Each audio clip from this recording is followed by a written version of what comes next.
بسم الله الرحمن الرحيم الحمد لله رب العالمين والصلاة والسلام على نبينا محمد وعلى آله وأصحابه وسلم تسليما مزيدا ثم أما بعد إخوة الكرام السلام عليكم ورحمة الله وبركاته إخوة الكرام إن شاء الله nous avons un hadith في صحيح الترغيب والترهيب أن النبي صلى الله عليه وعلى آله وسلم تلا رسول الله صلى الله عليه وسلم من كان يريد حرث الآخرة يعني الآية وقال النبي عليه الصلاة والسلام يقول الله عز وجل يا ابن آدم تفرغ لعبادتي أملأ صدرك غنى وأسد فقرك وإن تفعل ملأت صدرك شغلا ولم أسد فقرك. Vous savez, dans un hadith qui est un hadith vraiment très très important, يعني qui est muhim par rapport à comment l'adorateur d'Allah subhanahu wa ta'ala fi hadhihi al-hayat ad-dunya, il peut être dans une forme de qana'a, de satisfaction, de suffisance, de bien-être, des règles qui est vraiment miftah subhanallah par rapport à cela, une clé pour nous, mais qui est souvent négligée.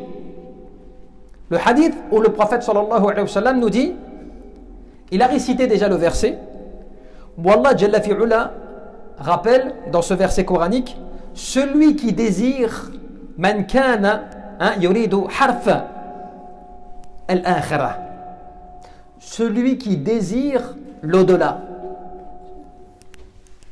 celui qui recherche l'au-delà, celui qui est à la recherche de la récompense de l'au-delà.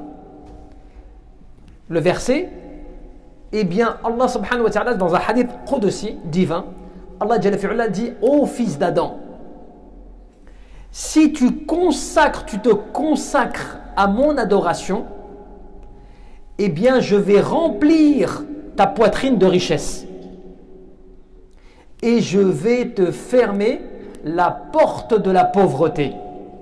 Si tu te consacres à mon adoration, je vais remplir ta poitrine de richesse et ta poitrine ou tes mains de richesse, et je vais te fermer la porte de la pauvreté.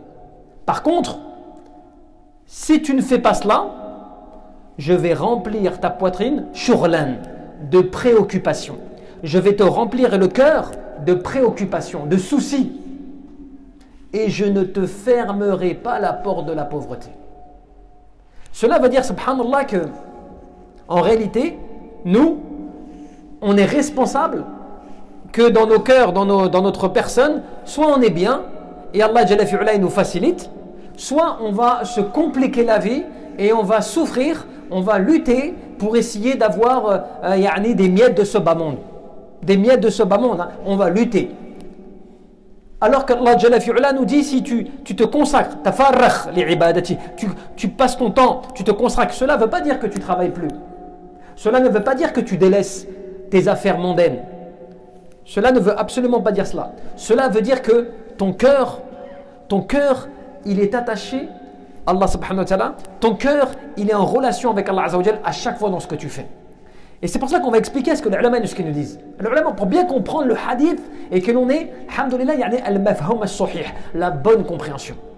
عبودية الله سبحانه وتعالى هي أعلى المقامات وأشرافها. Il faut savoir déjà que l'ubudiyya, qui constitue la servitude, le fait d'adorer Allah azza wa jal, c'est la plus grande des stations, la plus élevée des stations et la plus noble auprès d'Allah azza wa jal. وهي الغايات من خلق الإنسان. Il ne faut pas oublier que Allah Jalla fi'ala, il nous a créés pour une cause. وما خلقت الجن والإنس إلا ليعبدون. Je n'ai créé les djinns et les hommes que pour qu'ils m'adorent. Certaines personnes vont dire oui, mais cela veut dire que c'est quoi l'utilité alors de la vie si juste on a été créé pour cela? Non, c'est qu'Allah Jalla fi'ala, il t'a créé ce bas monde, ad-dunya. Tout ce qu'il y a dans ce bas monde, c'est pour toi. Laquelle il va t'éprouver, il va te tester, parce que cette demeure, elle est éphémère, c'est un rêve donawiyah, c'est un rêve mondain. La vraie vie, al-hayat al-tayyiba wa al-haqiqiyya, elle est عند Allah subhanahu wa ta'ala, elle est auprès d'Allah. Ma 'indakum yanfad wa ma 'inda Allah baq. parce que ce qu'il y a auprès de toi, ce que vous avez, ce qu'on a nous, ça va disparaître. C'est pas fait pour durer. Même le plaisir que tu as, il est limité. Le plaisir, quelque plaisir que tu prends dans ce bas monde, il est limité. Khalil, il est petit. Alors qu'Inda Allah subhanahu wa ta'ala, tu es dans Dar ad-Dawam, wal khuld. C'est différent. C'est la demeure de l'éternité et la demeure dont le plaisir ne cesse jamais. C'est la différence, subhanallah. Et c'est pour ça qu'on te dit, ففي هذا الحديث تلا رسول الله صلى الله عليه وسلم أي قرأ على الصحابة قوله تعالى من كان يريد حرث الآخرة نزيد له في حرثه. Ce verset qu'il a récité, subhanallah, le prophète, il est énorme, il est azim. عدم هذه الآية. Celui qui veut l'au-delà, regarde, Allah Jalla fi'ala te dit, celui qui désire l'au-delà, eh bien Allah il va lui augmenter sa volonté de désir. C'est pour cela des fois tu vois les gens, ils n'ont pas beaucoup de motivation pour l'ibadah, ils n'ont pas beaucoup de motivation pour l'akhirah, ils n'ont rien par rapport à cela parce que à la base, fi qulubihim, dans leur cœur, ils n'ont pas ce désir de l'au-delà, vraiment, cette volonté. Parce que quand tu le veux, Allah Jalla fi'ala il te l'accorde. Il augmente là, subhanallah, dans ton cœur, il l'augmente. Mais si toi tu veux ce bas monde, ad-dunya, tout cela, Allah il te donne aussi cette dunya. Tu veux cette dunya, Allah il va te l'augmenter dans ton cœur. Mais tu ne vas pas pour cela devenir plus riche. Hein. Tu ne vas pas pour cela, tu vas ne pas rencontrer la pauvreté. Hein. Tu veux cette dunya, prends-la telle qu'elle est. Mais l'akhirah, si tu désires l'au-delà et l'adoration d'Allah, Allah il va te préserver. Il va te protéger. Un, que ton cœur soit perdu dans le dunya. Deux, il va te fermer la porte de la pauvreté.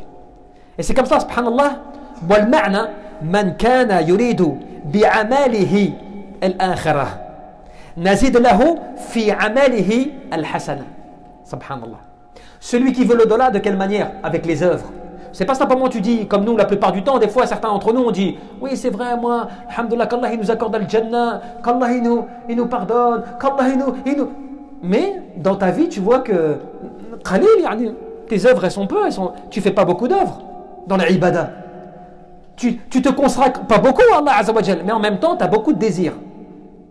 Walakin le désir, cette volonté, bil amal, al-qulb wal amal, faut que tu agisses, tu parles et tu fais, et tu agis pour Allah Azza wa Jal. Là tu montres et Allah il va t'augmenter quoi? Qu'est-ce qui va t'augmenter Allah Azza wa Jal? Il va t'augmenter tes œuvres pieuses. Quand tu vas faire tes prières à l'heure, les salawat al-khams, les maktubat, tout ça, tu vas faire tout ça. Allah il va t'augmenter, tu vas rajouter des nawafil, qiyam al-lil et tout ça, tu vois? C'est pas pareil, tu vois, Allah il va t'augmenter. Mais si toi tu es fatigué, tu es faible, daif, dans le sens dans l'adoration d'Allah Azza wa Jal, tu as du mal à aller faire tes prières, tu as du mal à respecter les heures, eh bien déjà si tu fais tes prières à l'heure, déjà, c'est déjà beaucoup pour toi. Donc Allah il t'augmente pas cela parce que tu n'as pas de volonté, tu n'as pas d'envie, tu désires pas rencontrer Allah Azza wa Jal vraiment comme il faut. Tu vois, avec la volonté. Subhanallah, c'est énorme. C'est pour ça que la différence, elle est la fête de dunya. Qu'est-ce que tu veux? Est-ce que tu veux que Allah Azza wa Jalla te facilite? Est-ce que tu veux que la dunya, c'est elle qui va s'ouvrir à pas? C'est pas toi qui va courir après, c'est elle va s'ouvrir à toi. Mais ton cœur, il est vers Allah Azza wa Jalla, tout le temps en connexion avec Allah. Et cela, tu verras dans ta vie, ça va tout changer. Ça va tout changer. Par contre, si ton cœur est attaché à la dunya, là, tu vas te perdre. Et c'est pour cela que وَمَنْ كَانَ يُرِيدُ حَرْفَ الدُّنْيَا نُؤْتِهِ مِنْهَا وَمَا لَهُ فِي الْآخِرَةِ مِنْ نَصِيبٍ. Subhanallah. En fait, on a tout à perdre. Si tu veux l'au-delà, l'akhirah, Allah Jalla fi'ala, il va t'augmenter al-amal wal hasan et le bien pour que tu le rencontres bil khair, avec beaucoup de bien. Walakin, si tu veux cette dunya, Allah il va te donner dunya, mais en plus de ça, tu n'auras rien dans l'au-delà. Tu n'auras pas de part dans l'au-delà. Puisque tu as voulu de dunya, on donne de dunya, mais dans l'au-delà, forcément, tu n'as pas. Tu cherches que de dunya. Ton cœur, il est attaché qu'à ce bas monde. Toi, c'est simplement la richesse mondaine. Toi, c'est simplement, tu vois, ce bas monde. Tu n'as pas de volonté pour l'au-delà. Et le verset, il est clair. Ay, وَمَنْ كَانَ يُرِيدُ بِعَمَلِهِ الدُّنْيَا وَيَسْعَى لَهَا لَا لِلْآخِرَةِ نُؤْتِهِ مَا قَسَّبْنَا لَهُ مِنْهَا. Celui avec ses actions qui veut te dunya. Comment tu veux avec tes actions à te dunya? Par exemple, tu as de l'argent, tu ouvres une société, mais tu vois que ta société, tu l'ouvres avec des fonds qui ne sont pas licites complètement. Tu es prêt à négocier des choses, tu es prêt à rentrer dans le haram, des choses comme cela. Avec tes œuvres, tu fais tout pour essayer de gagner de l'argent et tu veux tout faire pour réussir. Même si tu tombes dans le haram. Là, avec tes œuvres, tu veux cette dunya. Tu veux pas l'au-delà. Tu vois, tu fais pas d'effort pour l'au-delà. Alors que si tu te prives, tu veux faire la même chose, hein. Yani fait de dunya. Le même exemple. Walakin, tu veux pas tomber dans le haram. Tu négocies pas le haram. Tu manges pas et tu prends pas le haram. Tu veux faire des choses bil halal. Walakin, dans ce que tu peux, de ce que tu peux. Et tu as confiance en Allah. Et bien, subhanallah, Allah il va t'augmenter. Allah il va te mettre la baraka dans ce que tu fais. Allah il va t'augmenter tes œuvres. Tu vois, subhanallah, elle est là la différence. Et c'est pour cela, subhanallah, si toi tu veux cette dunya, Allah il va te donner qu'une part de cette dunya, pas tout, une part de cette dunya, mais tu vas perdre l'au-delà. Tu vas perdre le thawab عند Allah Azza wa Jal. Wama fiha subhanallah min al-khayrat. Tout ce qu'il y a auprès d'Allah Azza wa Jal, tout ce qui est bon, tu vas le perdre pour cette dunya, pour les miettes de cette dunya qui vont disparaître. Tu as certaines personnes, par exemple, elles sont prêtes à se marier avec la plus belle personne. Tu sais, la personne, c'est que le désir qui l'anime. Il ne vise pas à din. Il ne fait pas attention à sa religion par rapport à cela, tu vois. Il veut à tout prix. C'est arrivé, même des gens très connus, c'est arrivé. Ils veulent une personne à tout prix. Mais quand ils ont cette personne, puisqu'il n'y a pas de baraka dans cela, tu vois, ils ont pourtant la plus belle personne, hein, la plus belle personne de ce bas monde, des fois certains, et pourtant il arrive à aller voir ailleurs. Pourtant il arrive à avoir des soucis et à rentrer dans des divorces pas possibles avec cette personne-là, alors qu'il l'a désiré, il la voulait à tout prix. Mais parce qu'en fait, subhanallah, tout est fania, subhanallah, tu vois, c'est faible, c'est une jouissance temporaire. Il n'y a pas de, tu vois, il n'y a pas un vrai désir pur. Tu vois, le désir où Allah Jalla fi'ula, il te rend ça dans ton cœur. Subhanallah, t'es dans le qana'a, t'es dans le bien-être. Franchement, ce que tu as, ça te suffit. Elle est là la différence, subhanallah. Et c'est pour ça qu'on te dit وَثُمَّ بَيَّنَ سُبْحَانَهُ وَتَعَالَى مَا يُعْتِهِ لِفَاعِلِ ذَلِكَ أَمْلَأُ صَدْرَكَ يعني غنى. والمراد بالغنى بالغنى يعني غنى النفس ورضا بما قسمه الله جل في علا. C'est quoi le fait qu'Allah il va t'enrichir ta poitrine? Allah il va te combler ta poitrine de bien. Comment il va te le faire? Il va te mettre l'agrément, le bien-être, l'acceptation. Quoi que tu vives, quoi que tu aies chez toi, que ce soit ton épouse, ton époux, ta demeure, où tu habites, tout cela, tu es satisfait, tu es bien. Tu n'as pas besoin de plus. Tu te sens bien, tu fais ta vie, tu es bien. Subhanallah, Allah Jalla fi'ula, il t'a embelli cela. Allah il t'a mis cela, cette richesse dans ton cœur. Ça te suffit, tu te sens dans l'apaisement. Cette richesse, il y a des gens qui sont millionnaires, ils ne l'ont pas. Cette richesse, il y a des gens qui sont capables d'acheter tout Nanterre, mais pourtant, ils ne sont pas heureux. Parce qu'ils n'ont pas cela dans leur cœur. L'agrément, la suffisance, le bien-être qui appartient que Allah. C'est pour ça qu'il est entre les mains d'Allah Azza wa Jal. Il accorde à qui il veut. Et là, la différence, tu vois. وكذلك وما يحصل يعني في قلبه قناعة تامة. Dans son cœur, il lui met quelque chose qui lui permet d'accepter sa situation. Tu parles avec lui, tu as l'impression qu'il est le plus heureux. Tu parles avec lui, hein, il a une vie modeste, il a une vie simple, mais tu parles avec lui, tu as l'impression qu'il est le plus heureux. Moi, tout va bien, alhamdulillah, mes enfants, ça va, alhamdulillah, tout se passe bien chez moi, alhamdulillah, je suis content. Tu sens qu'il est heureux. Pourtant, il est très modeste, hein, mais parce qu'Allah Jalla fi'ula, il lui a mis dans son cœur cette volonté, tu vois, il ne désire pas autre chose. Même si tu lui donnes plus, presque il va te dire non, je ne m'intéresse pas. Je suis bien, moi. Tu vois? Imagine, tu as ceci, tu as cela, tout cela. Non, non, je suis bien, alhamdulillah, moi, ça me suffit ce que j'ai là. Tu vois? Alors que tu as des gens, ils ont beaucoup et ils veulent encore plus. Tu parles avec eux, on dirait des loups. Tout ce qu'ils voient, ils entendent quelque chose d'intéressant, ils vont essayer d'y rentrer pour voir s'il y a quelque chose à prendre. Tu vois, ils sont dans l'insatisfaction. Ils n'arrivent pas à s'apaiser. La clé, elle est là, subhanallah, ibadallah. Elle est là. C'est pour ça qu'on te dit, wal muradu, quand Allah Jalla fi'ala te dit, wa asadu faqrak. Allah Jalla fi'ala, il va te fermer la porte de la pauvreté. Comment il va te la fermer? Wal muradu annahu la yabqa li faqri darar. Allah Jalla fi'ala va faire en sorte que la pauvreté, elle ne va pas te causer de tort.